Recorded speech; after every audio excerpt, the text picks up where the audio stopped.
सर्वशक्तिमान पिता धन्यवाद करते हैं आज के सुंदर बाइबल अध्ययन के लिए।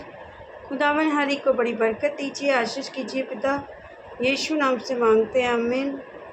हम पढ़ेंगे दूसरा राजा 20 अध्याय, राजा हिजकिय्याह का मृत्यु से बचना। उन दिनों में हिजकिय्याह ऐसा रोगी हुआ कि मरने पर था, और आमोस के पुत्र यशायाह भविष्यवक्ता ने उसके पास जाकर कहा, यहोवा यूँ कहता है कि अपने घराने के विषय में जो आज्ञा देनी हो वह दे, क्योंकि तू नहीं बचेगा, मर जाएगा।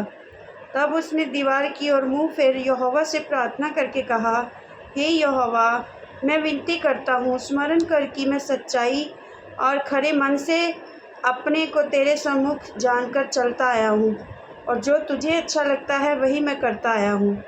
तब हिजकिय्याह फूट फूट कर रोया। तब ऐसा हुआ कि यशायाह आंगन के बीच तक जाने भी न पाया था कि यहोवा का ये वचन उसके पास पहुंचा, लौटकर मेरी प्रजा के प्रधान हिजकिय्याह से कह कि तेरे मूल पुरुष दाऊद का परमेश्वर यहोवा यूँ कहता है कि मैंने तेरी प्रार्थना सुनी और तेरे आंसू देखे हैं। देख, मैं तुझे चंगा करता हूँ, परसों तू यहोवा के भवन में जा सकेगा। मैं तेरी आयु 15 वर्ष और बढ़ा दूँगा। मैं अशूर के राजा के हाथ से तुझे और इस नगर को बचाऊंगा।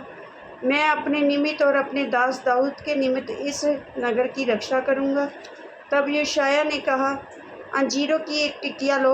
तब उन्होंने उसे लेकर फोड़े पर बांधा, तब वह चंगा हो गया।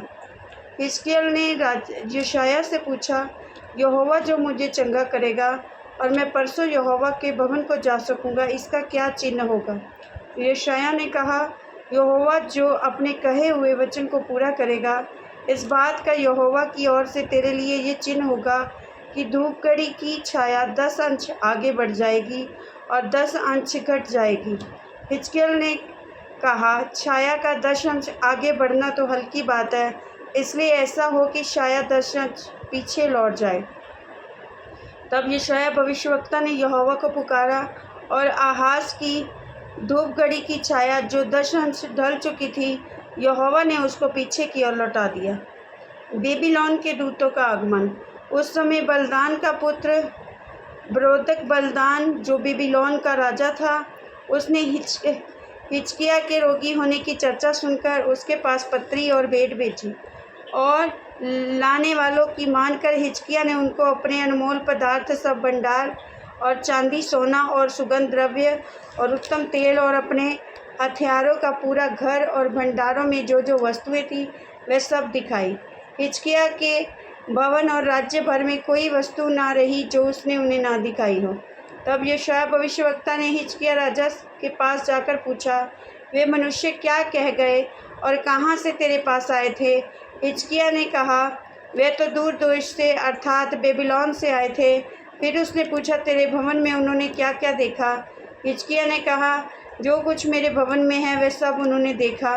मेरे भंडारों में कोई ऐसी वस्तु नहीं जो मैंने उन्हें ना दिखाई हो। तब यशायाह ने हिजकिय्याह से कहा, यहोवा का वचन सुन ले।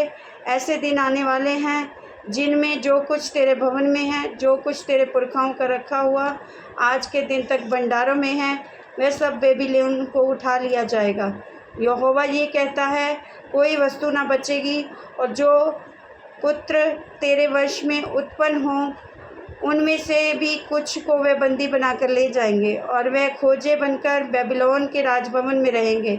तब हिजकिय्याह ने यशायाह से कहा, यहोवा का जो वचन तूने कहा है वह भला ही है, क्योंकि उसने सोचा, यदि मेरे दिनों में शांति और सच्चाई बनी रहेगी तो क्या ये भला नहीं है?